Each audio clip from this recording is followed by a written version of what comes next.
fellow travelers, and welcome to the Versus Stars podcast, third season. All my loyal listeners, thank you for continued support. And remember, click the subscribe button, everybody. This is a very special episode because John Billingsley boards the mothership. We discuss Star Trek Enterprise and more. Now come on board and go traversing the stars. Hi, Mr. Billingsley. Thank you so much for coming to the Versus Stars podcast.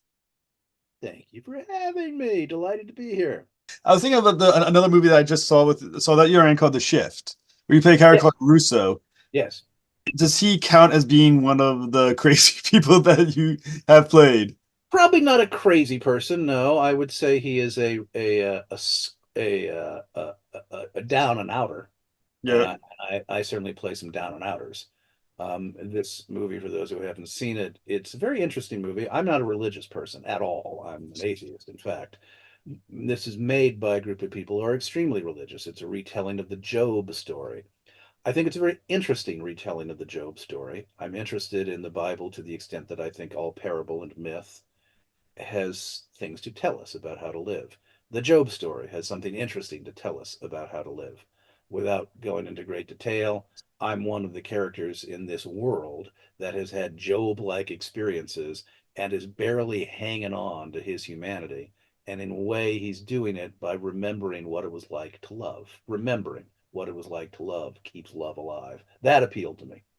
And the sci-fi hook is that Job in this world has essentially been sent to, in a multiverse, another planet similar to ours, but a lot darker. And he's trying to figure out how to get back to his own home.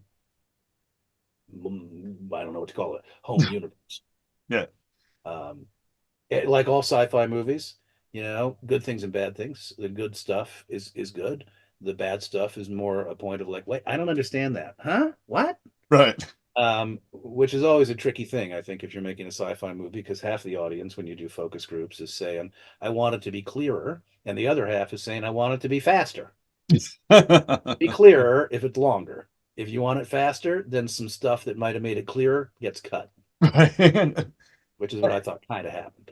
And I thought I must say the concept is amazing.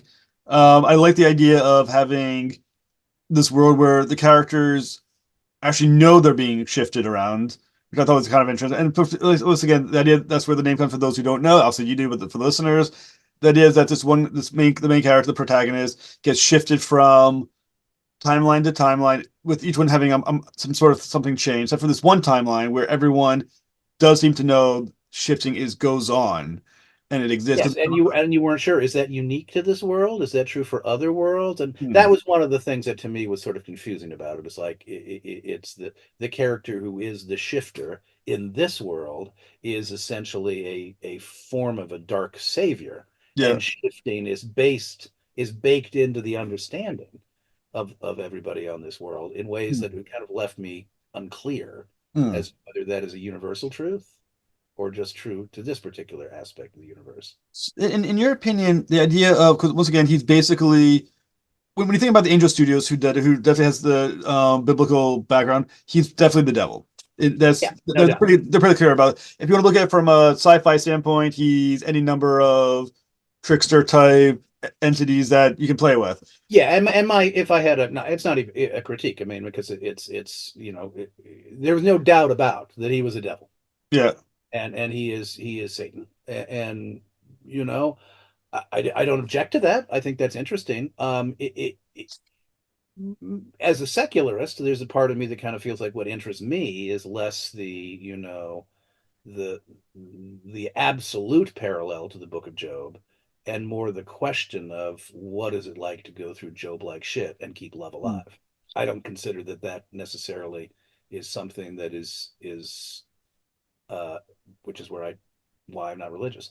I think a religious person would say it is your belief in God that allows you to keep love alive. I believe Yeah. that it is your ability to keep love alive that Yeah. keeps, and that has nothing to do with my belief in a fictitious entity. Now, I kept that to myself on set. on set, I was always very jolly, and I was happy to do the work, but I did not get into any religious conversations with people on. it is smart thing. I started going back to like I'm a teacher, and I remember a job interview I had because looking for, that's for a job as in teaching, And without saying the name of the school, it was a Christian school. And at the moment, I needed a job, and I'm atheist and but Jewish as well. But and I was in a Christian school. I didn't want to point out that I was either born Jewish or basically practicing as an atheist. I remember they asked me because it was a Christian school, what do I feel is my connection to Christ?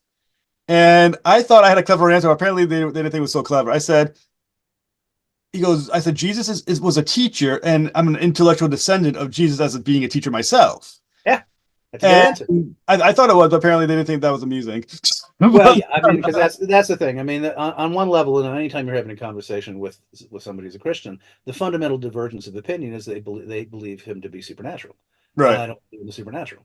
So, I mean, to me, I'm always interested in terms of what he had to say. Things like think not about the mote in the other guy's eye, think about the board in your own eye. Mm. I think is a profound message for all of us. And the profundities of this particular philosopher's teaching have tremendous merit and weight. When we add on the idea that he could raise the dead and turn water into wine, and then all that stuff is like that was required to get you to believe in him. I mean, Mm. the people who actually wrote the books had to find some way to bring adherence to the cause. So they invested supernatural powers in him because it simply had the ability to make you join the cult. It's like I don't like cults. Right, right, right, right. I like churches. I don't want to be, tricked into believing a fiction, Yeah, because somehow people can't separate morality from the fiction. right. Morality is morality. Ethics are ethics. It has nothing to do with God, in my opinion. I agree. I would argue that fear does not mean moral. If you feared to do something wrong because it's going to be a punishment, then it's not morality, it's fear that judged it. It should be moral should be based on actual goal of morality, positive. Well, yeah, I mean, to the extent that I'm not a philosopher, but I mean, to the extent that I think existentialism is like, look, what you can control you can't control your circumstances, you can't control your Yeah, environment, you can't control whether or not the world's going to put a boot up your ass. What you can control is your response to that. And while I accept the fact that people, when they talk about free will, are probably giving themselves too many pats on the back because so yeah, much is not actually free in yeah, us, it's conditioned. I nonetheless think in the end, what you can focus on is your own behavioral response to your circumstances, and I don't want to pretend that that is, I mean, if you're a religious person, you would probably not necessarily disagree with that. You would say what allows me to behave the way I'm behaving is the fact that I have faith that I yeah, will have, you know, an afterlife. I suppose that that is true, and let 100 flowers bloom as long as you don't hurt another soul, as yeah. long as you're kind. I don't really give a fuck what your belief system is. I just, don't happen to share it. Now, going to the idea of the shift and the devil character, I can hear all the Christians and the conservatives turning off. This is trust where. me, if they have ever seen my show before, they would have turned off a long time Well, ago. yes, yes. But think about like the shift and the characters of the devil. The whole point of the Job and the testing. If the characters he's shifting don't know they're being shifted, does that have effect then of the testing because they didn't know they moved to begin with? So how would you, as a character and in Russo, view that? Yeah, well, yeah, that's exactly it. And in that world, there was everybody understood, and that's why there are these movie theaters where you can Yeah, go and you can see the iterations of you. I, like you, had a question because in the world he came from, yeah, that knowledge did not exist. He did not know there was such a thing as shifting until he meets the devil. So presumably this is a very specific world in which the devil actually introduces himself as the guy who can shift your ass. And that is one world out of the many where that is not the case. I guess theologically, that if you want to take it to its logical extension, you say God has given Satan the opportunity to conduct a form of a perverse experiment on a planet, and he allows Satan is allowed to periodically visit other planets and shift people onto this one, but he's not allowed to create, eschatologically speaking, he's not allowed to create hell elsewhere, I well, guess. which also once again begs another question. I tend to not, it's like it's probably not productive to even think about those kinds of things, so I tend, it's like in the end, Well, It's what well, else? that's why it kind of struck me with once again with the shift. The idea is if that is possible and the devil is able to do all that stuff, doesn't put into question the goodness of God in that same multi-universe. Well, that's a Job story, isn't it? I mean, that's what the whole point is. Devil's able to say, hey, God, I bet you I can break this guy, and he says, "Fuck you," eventually, and he denies you. And the Job story is Job, no matter what happened, would not deny God. Um, I would have denied God pretty fucking fast myself, but then, Well, um, yes, it's the devil doing it to you, but it's God who let him do it to you. So is that any more morally superior on that? well, exactly. I mean, that's one of my many problems with religion is this is Dostoevsky, the Grand Yeah. Inquisitor, and the whole question that Dostoevsky raises is like, hey, God, thanks. You created a world in which only one tiny, tiny, tiny, tiny, tiny fraction of us can ever live up to these standards, and you punish us for failing. And I'm supposed to think of you as a superior being? I would say you're an inferior being for being a motherfucker. Now Dostoevsky does, however, in Brothers Karamazov, produce an interesting counterargument, which is his father Zosima, who manages to live from a standpoint of saying, it is the knowledge that I have something to aspire to, even if I fail, that leads me to be better than I would otherwise be. Hmm. I have to have this sense of further, onward, go, better, more, go, that allows me to fulfill my capacity to love as best I can. I love that book because I think that is, to me, one of the very best parallelings of the arguments between Hmm. secularism and atheism. I mean, and religiosity. Now, once again, when you're thinking about being a movie like The Shift, which once again, Angel Studios, someone who is an atheist, how do what I'm saying, like think about being in that film? Do you think about it as it being a movie that is proselytizing, or do you think of it as something that sci-fi standpoint is If it had fascinating? if it had been I mean, I'll turn one, I don't have, I ain't some fancy pants actor who has like scripts coming over his transom. It's not like I'm getting to pick and choose between a wonderful opportunities every day. So I'm a working actor. Hmm. They were willing to pay me a decent amount of money. I thought it was an intelligent script and an interesting script, and I didn't think it beat you over the head as much in the version I read, with its theological arguments. Hmm.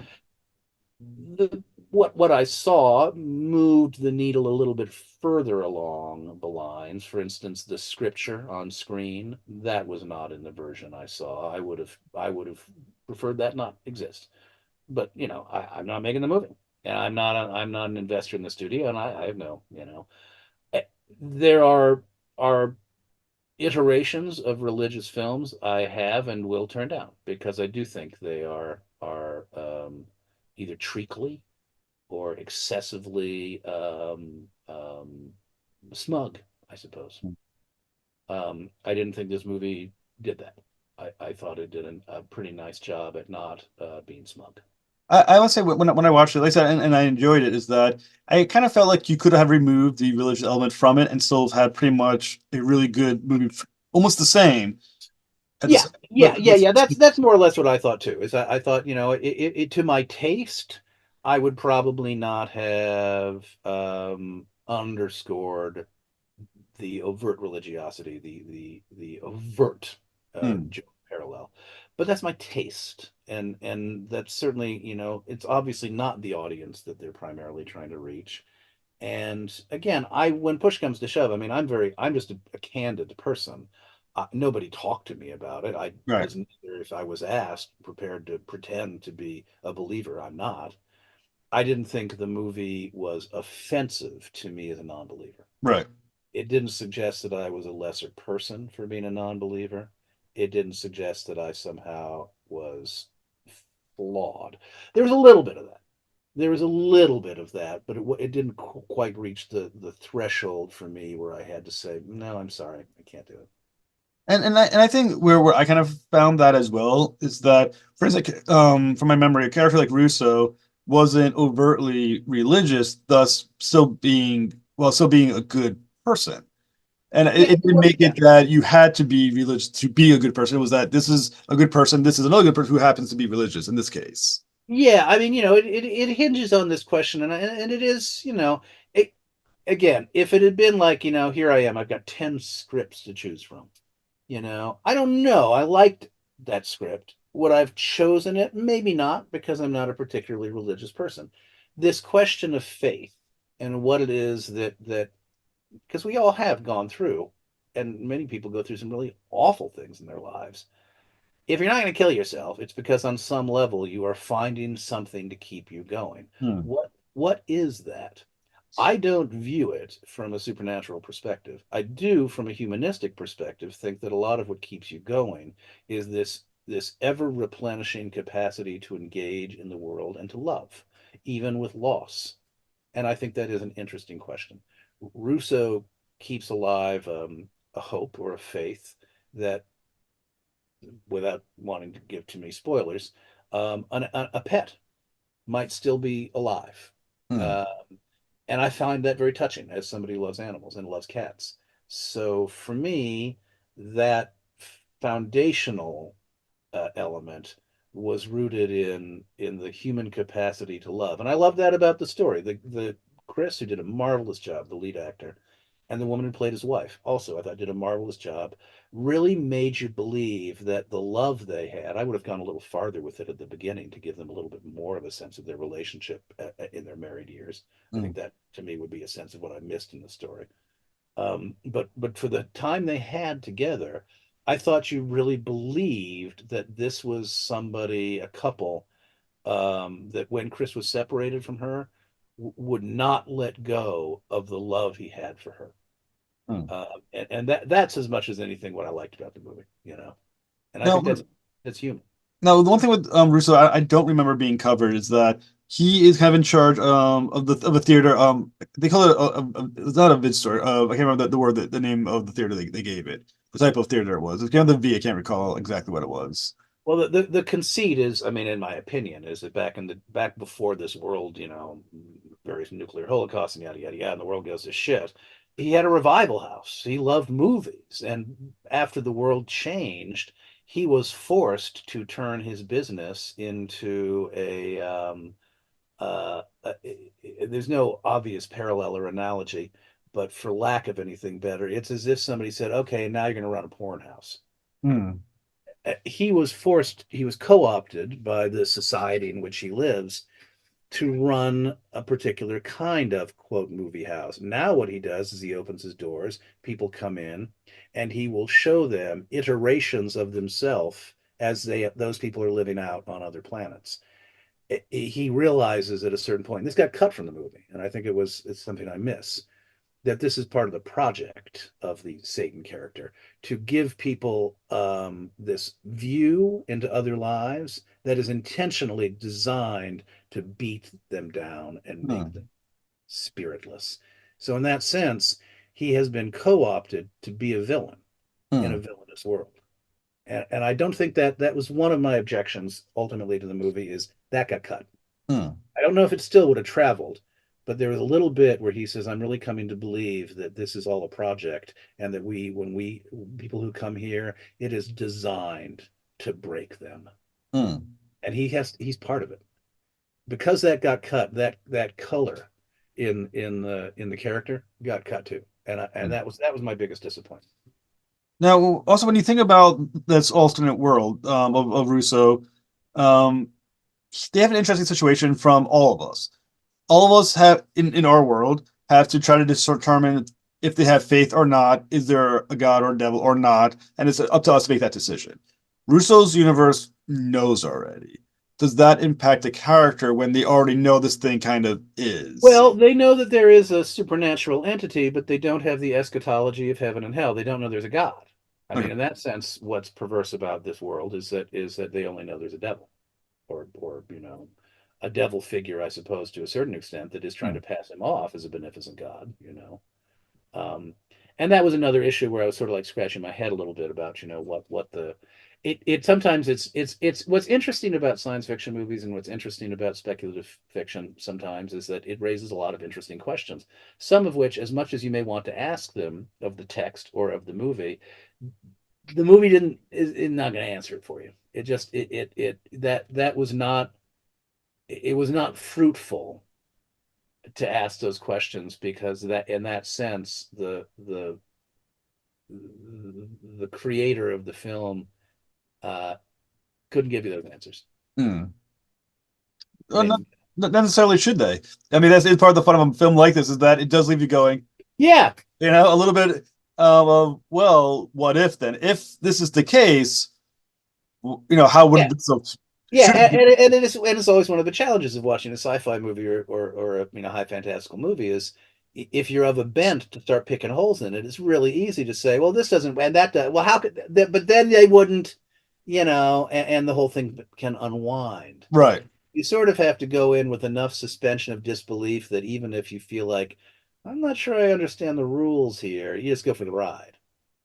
Exactly. And I think the movie did, like I said, it brought a lot of questions to my mind. Not that I'm trying to pick it apart, but more of like Yeah, philosophical, what does this do? For instance, again, if they know there's alternate realities, and especially and Russo knows there's alternate realities, and there's this devil character, does that suggest then in his mind that he deserves to be in this kind of hell to begin with? What does that say about himself if he feels that I guess I deserve to be here? I think you have to believe in a beneficent God to actually be able to make those decisions.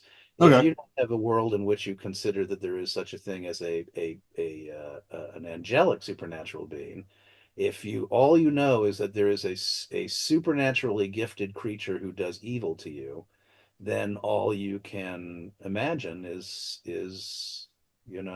evil. Hmm.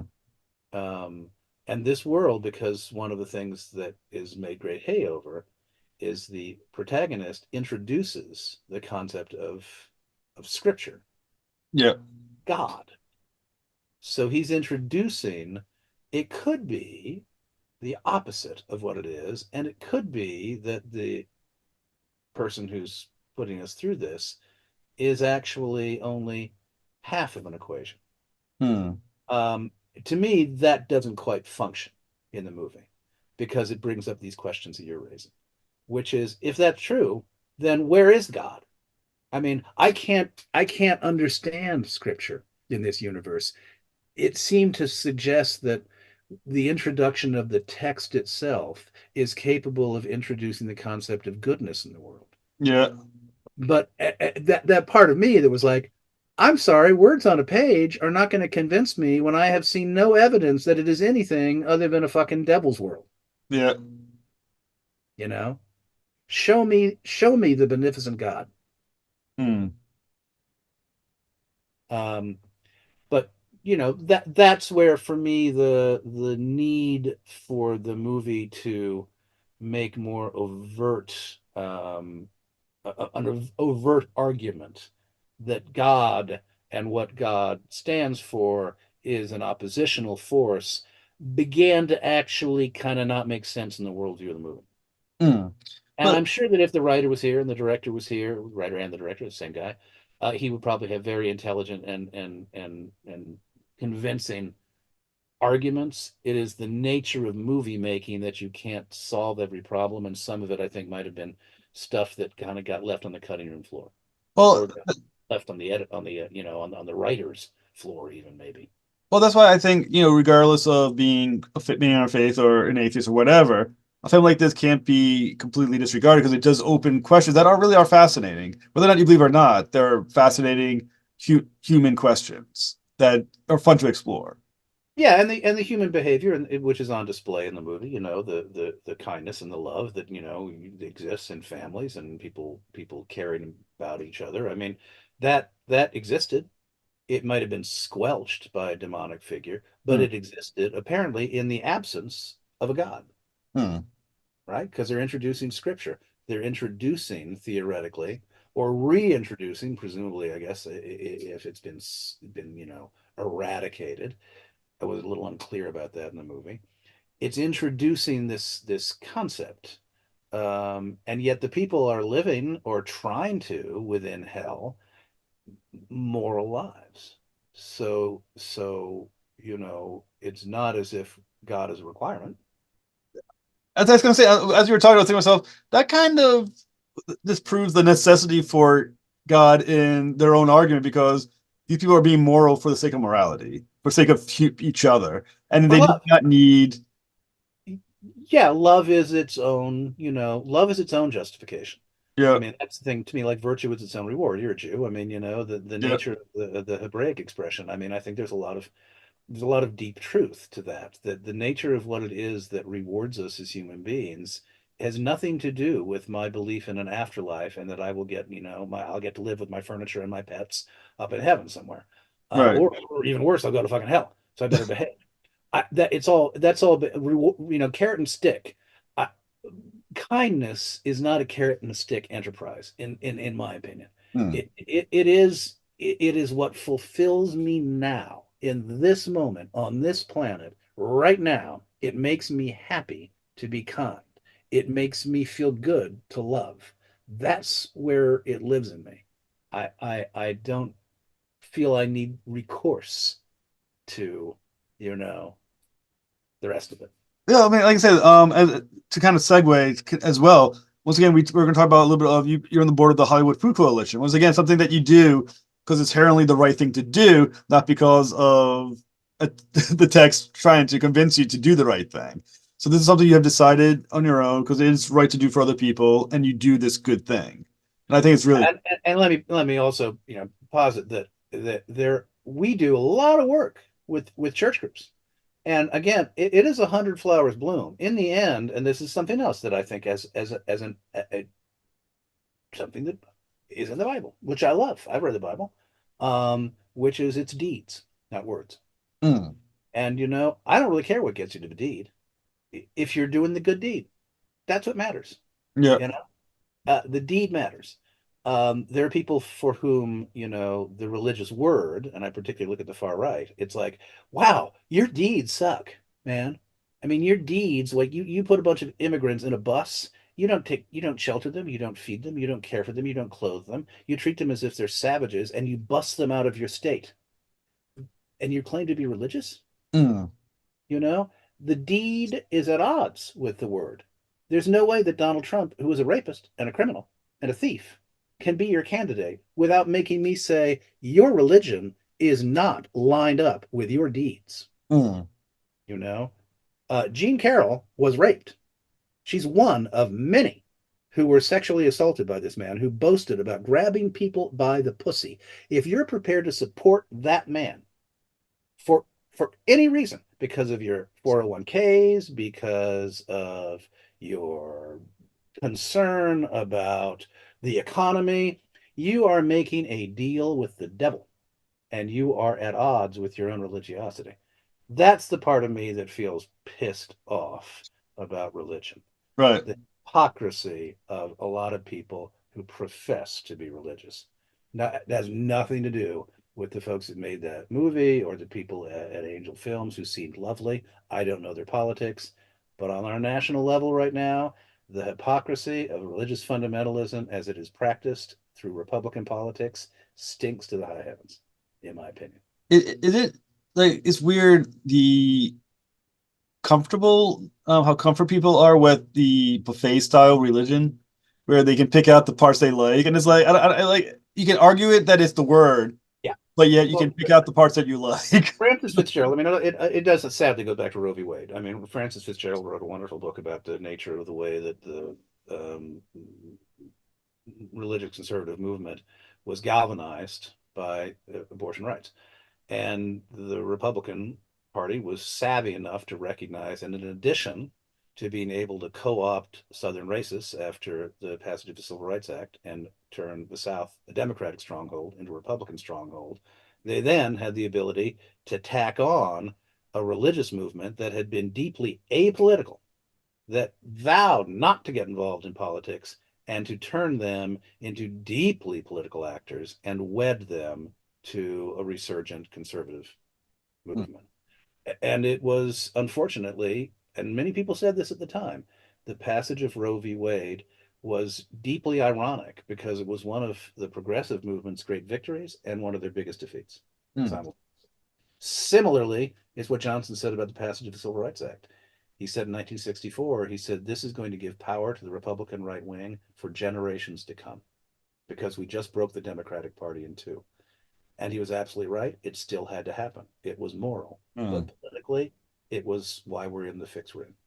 Yeah, well, I mean, it really kind of None of which has to do with the Hollywood Food Coalition, which no, is a no, part no, of no. Hollywood Food which again is what is for those who don't know about the Hollywood Food Coalition. What can you tell about the progress since last time we spoke, which, like I said, was I think was 3 years ago. How are they? Has it grown to help even more people? Oh yeah, no, it's definitely grown. We're doing a lot of work with a lot of different communities, which is fabulous.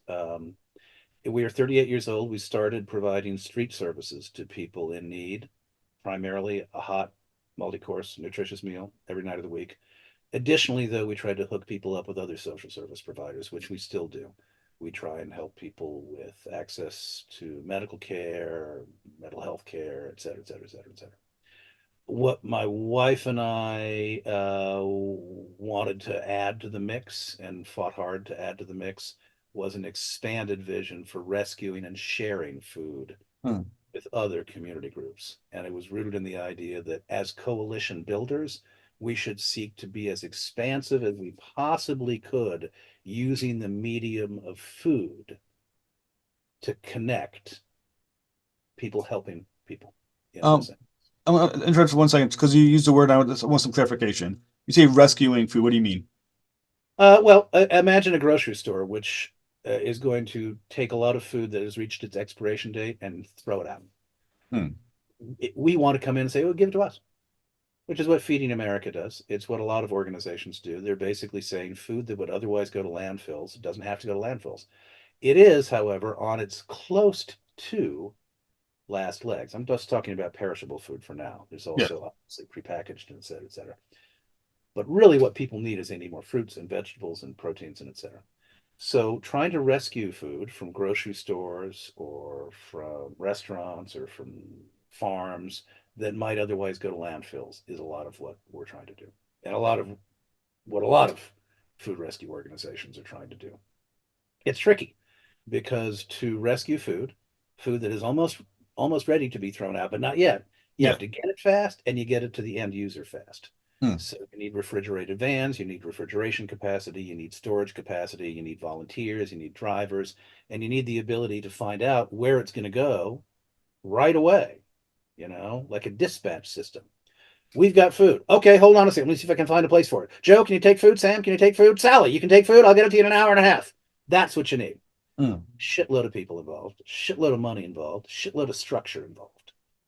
A long-term vision for me and a passion project of mine is to continue to expand network capacity to make it possible to rescue and share more food.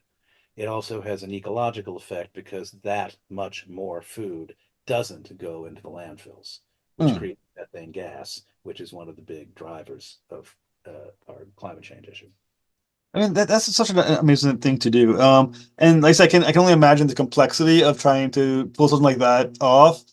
Um, I mean, we're one, it's a mosaic. One of the great untold stories in America, in my opinion, I digress to a smidge, is that the reaction to Trumpism and the reaction to right wing lunacy is for a lot of people on the ground to try and figure out how to do more in their community because they don't see how the hell they can change a sclerotic and broken political system. So they figure out, well, go back to ground. What do I do here, now, in my hometown?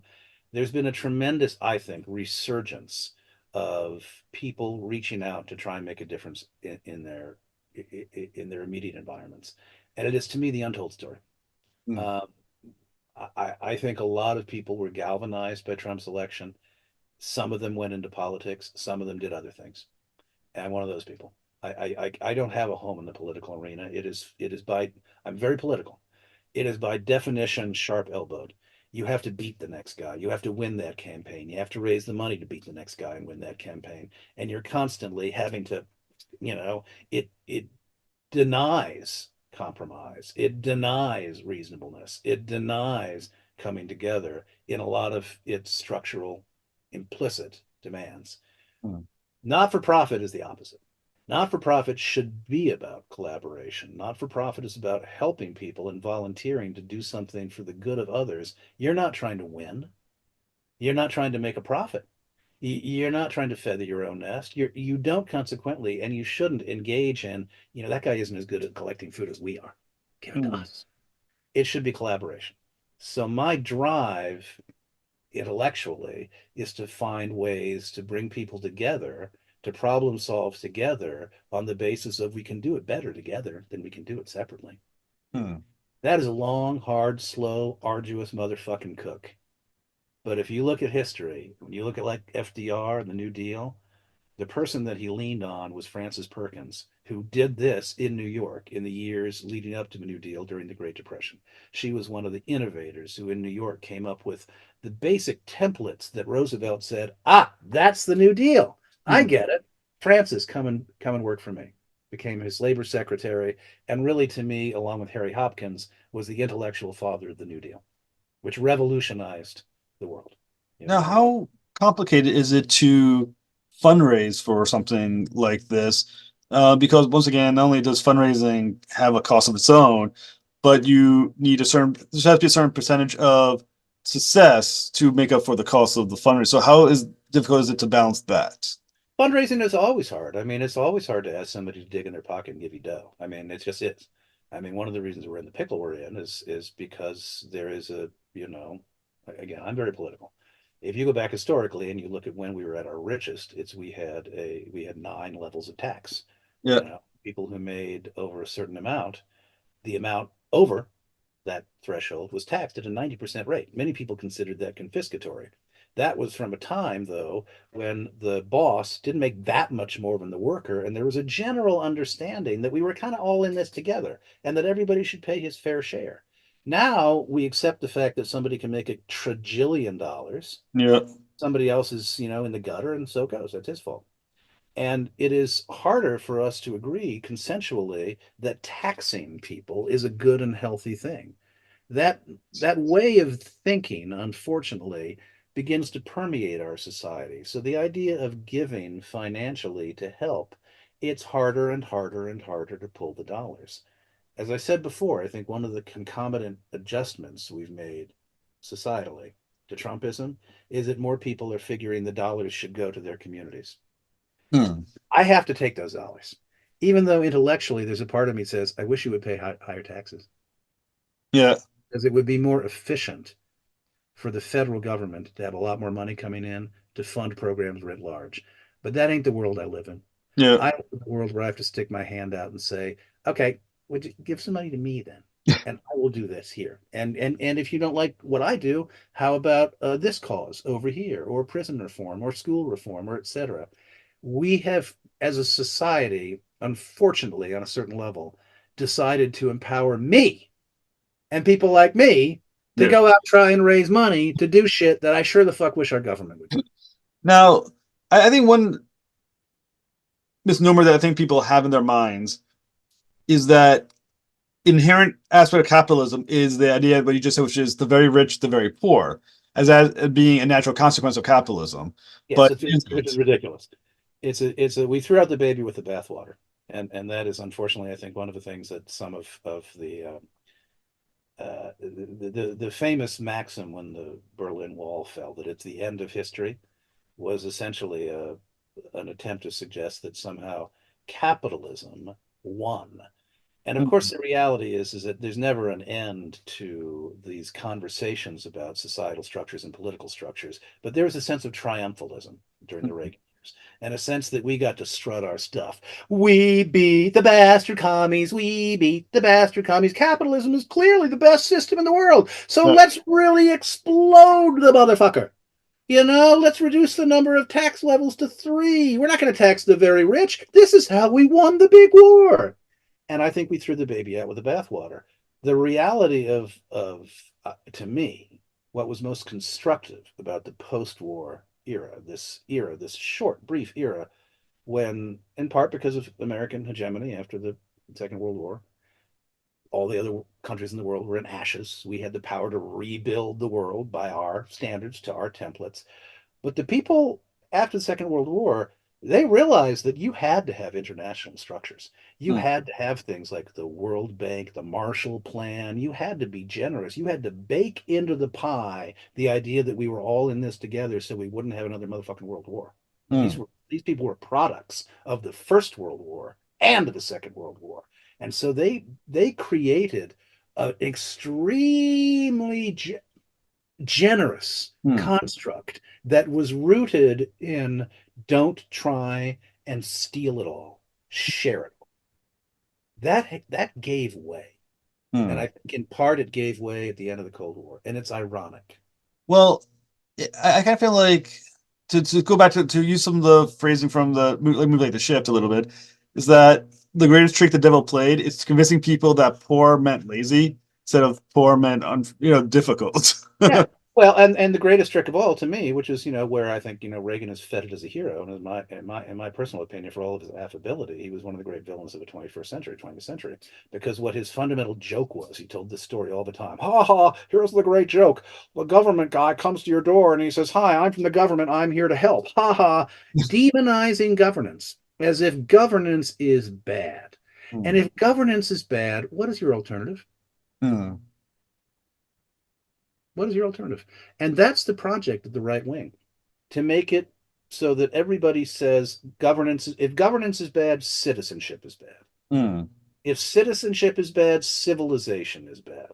It is fundamentally an anti-civilized Now, project. now was it Norquist who said, "I want to shrink government to the size where it can be Yeah. drowned in a bathtub"? Absolutely, Yeah. absolutely, and it's like, to me, it's like, well, I don't want to live in your world. I don't want to live in your anarchic world. I don't want to live in a world in which you can sell poison on the street, in which there aren't schools, in which you can accept the fact that millions of people live in the gutter, in which you basically say, "I got my jack, fuck the rest." I Yeah. don't want to live in that world.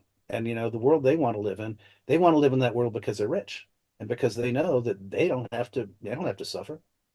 They can live behind gate. There's the rise of gated communities in America. There are more people living in gated communities than percentage-wise than ever before. And to me, that speaks to our failings, and it speaks to particularly the failings of the Republican Party. Well, and I think it once again one of the cultural problems is it's kind of maybe it's ironic considering what I like doing, which is interview celebrity, which they did the celebrity worship where because they're wealthy, they must have been the best, the brightest. It's like, well, a lot of them like came from maybe wealthy people, might came from wealthy people. Some of them, like Trump, had $250 million starting. Oh Which yeah, is he it has successful? It'll be often been great. said that if Trump put all of his money into an index fund, he'd be Right. richer now than he was. I mean, all he did was squander. You Right. know. So I mean, like I think it was interesting. I don't know if it was government or and maybe entertainment that pulled off the day. Like I said, poor is lazy, rich means smart, successful, hardworking. It's like, well, that's not how it all played out necessarily. A lot of it might have been nepotism. A lot of it was due to any number of other things. Not everyone is owed because Well, you and, represent them. and and to be honest with you, also, I would like people who've made it. Who've made it. I mean, this Yeah, Obama got crucified for this, for saying, you didn't do it all by yourself. yeah, I did. No, I'm sorry. You live in a system where you can count on cops and firemen and roads and public health, and when you go to the grocery store, you're not going to eat something that's going to poison you. A bajillion things created a society in which you can feel safe. And from that place, from that vantage point, you can succeed. Snap your fingers. Now you're living in Russia. Snap your fingers. Now you're living in a third world country that yeah, is experiencing governmental turmoil. I'd like some of these assholes to live in the world in which they say they want to live, yeah. to experience what it would really be like. Well, I mean, we can talk about. I mean, Elon Musk. Um, Came Yeah. from a diamond from owners of diamond mine in South Africa. He was a very wealthy man when he moved over here.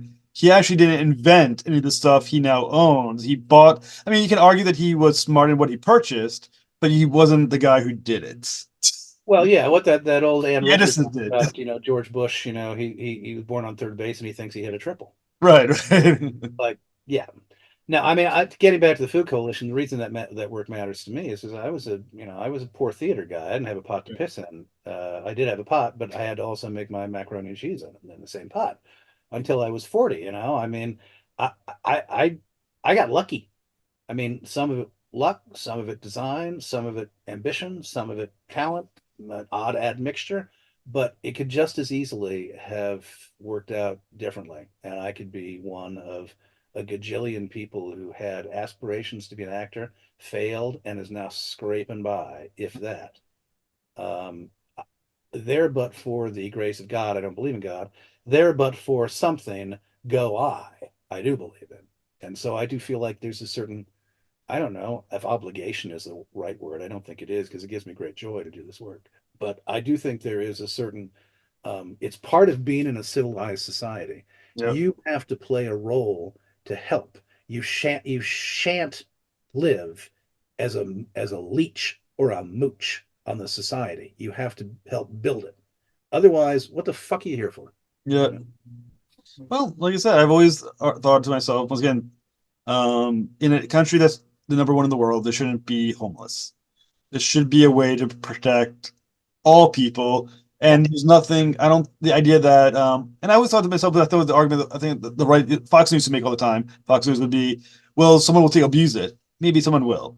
There's 1.2 million homeless. If 10 of them abuse it, 100 of them abuse it, it's still good for the other 1.1 Yeah. million who deserved help. Well, there's a guy named Jonathan Haidt, Haidp, who wrote a great book called The Righteous Mind, which I thought was very interesting. And his fundamental argument is a little anthropological. He says you go back to the dawn of time, people formed tribes. There are two kinds of tribes. There's one tribe that says dukes up, don't let anybody come and steal my brontosaurus meat. And then there's the other tribe. I know that the brontosauruses weren't around then. This is just a metaphor. Then there's the other tribe that says, make friends with the neighboring tribes, then we can all go out and hunt more brontosaurus together. Hmm. Those tribes still exist. That is still his argument. That is still the fundamental cultural shift. There are people who feel like it's not I got mine, Jack. It's you're here to steal my shit. You're here to poach my shit. You didn't work as hard as I did to get this brontosaurus. Get off my lawn. Then there's the other part that says I view the brontosaurus getting as something that is a collective enterprise that can only benefit us all if we work together. Those two, ways of looking at the world have always been and will always be in collision. Hmm. It's this our obligation is to create structures, and I think the Constitution is such a structure that demands those viewpoints meet, talk, collide, and work things out. Hmm. Neither side wins, but right now, the structure that, Madisonian democracy, huzzah. But there are things about that structure. Madison himself said, look, it's to be revised. We can have constitutional amendments. We Hmm. used to have a fair number of them. Slavery ended by constitutional amendment. Women got the right to vote by constitutional amendment. We've made some mistakes, prohibition. We changed it. Nowadays, we couldn't pass a constitutional amendment. We could flap our arms and fly to the moon before we could pass a constitutional amendment. The structure that allows this to become this no longer functions. Well, I kind of feel like a lot of the Patriots in this, I'm New England Patriot fans. I'm not talking about those Patriots, but the Patriots in this country are sort of like also very similar to some of the most fundamentalists who are very ardent about certain things, but never read the thing that they're ardent Yes, about. and I refuse to accept the co-option of that word. I don't believe Donald Trump is not a patriot. Yeah. The people who support Donald Trump are not patriots. They do not have the best interest not only of our country but of our world. Hmm. Anybody who doesn't believe that climate change is real and isn't prepared to accept the fact that some sacrifices need to be made now for the survival of our planet and our species is the absolute antithesis, in my mind, of a patriot. Right. They are a traitor. They're a traitor to their planet, they're a traitor to their species, and they're a traitor to this country.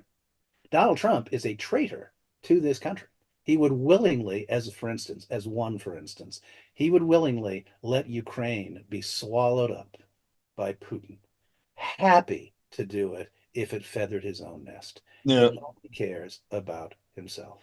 And to the extent that he has convinced a lot of people to go along with him, it is a cult. It is a sad and scary and frightening cult. But the cult leader is a villain. And the thing I always found fascinating about the Trump and the whole situation is it feels like he's saying things to your face, and I feel like as someone who's a Democrat, I'm hearing things that no one that the other half just isn't. They don't. I'm saying like, how did you not hear what I heard? But I feel like but it's like I'm saying like there's two realities that exist. One that is you're definitely saying I heard him say that that's not that you heard you just said that's wrong. That's you heard that right, and the other side going seem to blissfully ignorant of everything that was said. And you wonder, is these realities actually the same? We live in the same world and hearing the same things. It doesn't feel that way sometimes. Well, I mean, on one level, thus it has always been. I mean, human beings have remarkable ability to hear what they want to hear. Yes. And I think generally speaking, people would rather be dead than wrong. So, having signed off on and having bought into and having funded a con man, it's awfully hard to say, whoops, mea culpa. Yeah. It's awfully hard. And it's hard. I mean, this is as furious and passionate as I've been on this subject in a long time. In parts because he's just won New Hampshire and he's clearly going to become the Republican candidate for president. And I think people have an obligation to speak up vociferously. But I also know this does not do one goddamn bit of good when it comes to changing a Trumpista's mind. Mm. It backs them into a corner where they feel like you demonized me, you vilified me, you said fuck you. Fuck you then. I'm going to vote for Donald Trump twice. Right. I wish I knew how to have this conversation. I have found that, over the last few years, my best conversation is usually if I'm meeting somebody at a bar who I think has very different political views, is to say, let's not talk about politics at all. Let's talk about what do you do in the world that makes your heart soar? How do you give back to people? What do you feel is the most virtuous action that you regularly participate in? And to try and change the subject back to that land where people do nice things. Mm. Even the Trumpistas in the world, I would argue that probably almost to a man are doing something that actually is really nice in the world too. Yeah. Trump has in my opinion done a very horrible thing. He has tilted people away from their natural bent towards being kind to being cruel. I think that must be hell for people on some level because they have, I would think, a form of an internal struggle that they may not even be aware is happening. Mm. It always stuns me when kind of bump into some people who don't understand why their children don't talk to them anymore Mm. or why their friends no longer want to hang out with them. It's like the part of them that is like, what? I Yeah. think it's a very hard place to live. Oh, I've had you for a while before we cut. You wanted to talk about another Oh yeah, yeah. This charity that you Yeah, work with. well, let me close out on the Hollywood Food Coalition front because I always do like to chat a little bit more about it. So in terms of rescuing food and sharing food, we share with about 150 other organizations, and the gag is that we kind of buttress and augment what other organizations do that's really cool. Like as a for instance, a battered women's shelter that may have 20 or 30 people living there doing great work, but their meal program could use, a boost. So we try and provide kind of concierge level service to help these other organizations do what they already do really well. Because in that way, it kind of attempts to remend a tattered social safety net through the medium of food. So I just wanted to kind of make sure I kind of got my pitch out fully. And if you're interested, hofoco.org, check us out online, make a donation, check out Trek Talks 3, which is the annual event that we put together to raise money and awareness for the Hollywood Food Coalition. It's an 8-hour telethon full of Star Trek panels with all sorts of guests. We just did the last one. You can look at it on YouTube. Tons of fun. We had a 1 hour long Picard season 3 retrospective with Frakes, Terry Metalis, Dorn, Jonathan Del Arco. I can't even remember all the wonderful guests. If you watch it, please consider making a contribution because it is a telethon to raise money for the Hollywood Food Coalition. I'm gonna say one more thing. In this interview, if you go look under the information on the interview, we'll put a link to the Hollywood Food Coalition. So just click on the YouTube, check it, it'll be there. Click the link. Yeah. And now I'll put up my other hat. My mother died of pancreatic cancer in 1990. From diagnosis to death, 2 months. They essentially Um, did the test. She'd been complaining about back and stomach pains, but she hadn't made any kind of connection with like pancreatic cancer. Huh? Hmm. We nagged her. She finally went into the doctor, and the doctor said, "Oh, yeah, pancreatic cancer. Can't fix that. Sorry, bye." Hmm. And indeed, 2 months later, she was gone. Um, it came to my attention that Kitty Swink, Armin Shimmerman's wife, was a survivor of pancreatic cancer, a 20-year survivor, and she does a lot of work for an organization called PanCan, which is the Pancreatic Cancer Action Network. She reached out to me. She asked me if I would be willing to join the team of people from Star Trek who raise money and awareness for PanCan. In part, there is an annual walk, which takes place on April 27th. It's called Purple Stride. And so we fundraise as a team to raise money as a team so that when on Purple Stride Day, the amounts are announced, we win. And there's that part of me that's competitive. That's the only part of me that's competitive. So far, we are beating the Strawberry team by a considerable amount. Um, Jonathan Frakes' brother died of pancreatic cancer. Manny Coto, who wrote for Enterprise, he died of pancreatic cancer. His brother Juan Carlos Coto is on our team. The good news is that because of the efforts of PanCan, the survivability rate has gone up from 4% around 1990 to 13%. 13% doesn't sound like a lot, but it's thousands and thousands and thousands and thousands and thousands of people who are able now to live for at least 5 years with pancreatic cancer. Still the second fastest growing cancer in the world. PanCan puts money towards research, towards raising awareness so that people understand that if they have it in their family, oh, ding, I better check in with my doctor more frequently and find out, what's going on. It also has helped doctors understand that it's not a death sentence, because it isn't. It's increased the medical community's understanding of how they might be able to deal with this disease, and has also funded a lot of very interesting research possibilities. That's where the 13% yay comes from. So, Well, I mean, I think that's fantastic. Is there a link for that as well? We can put on the YouTube video. yeah, because I hadn't really thought we were going to be talking about this today. I don't have it right in front of me, but it's Pancreatic Cancer Action Network.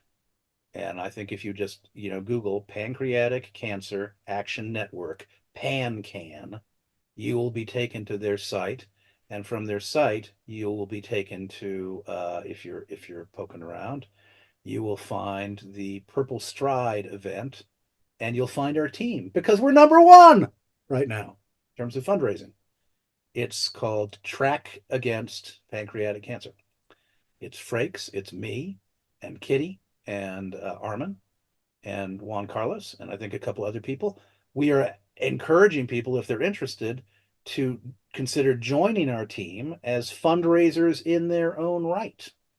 And Kitty and I are talking about, well, maybe there's a way to say, hey, somebody who forms, a team under our banner and raises money, maybe we can have a big party with all of us for the best fundraisers. We're still talking about how to do that. It's a world of inducements. That's how the world works. So we're trying to figure out what is the inducement. First prize is you get to sleep with John Billingsley. Second prize, you sleep with John Billingsley twice. Well, like I said, is there anything I can do to help on my show to help promote? Please let me know. If you That ever would or like the other to one. consider having us on, Jonathan and Armin and Kitty and Juan Carlos and we travel together, and we do our little minstrel show together. I make the jokes. Kitty talks seriously. Armin talks seriously. Armin is the most serious of us. Jonathan welcomed me to the fold because he finally had somebody else who was willing to make wisecracks. Well, You you wouldn't guys. know that on the basis of this. This is as serious as I've been in maybe 5 years. Because of fucking Trump, he's got me all pissed off today.